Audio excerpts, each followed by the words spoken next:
korakom koji usporava četvorokanalni ler.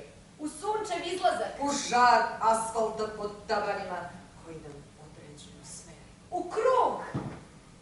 U žar znojnog lica okreće ženska mišica metalnu dršku na kširu.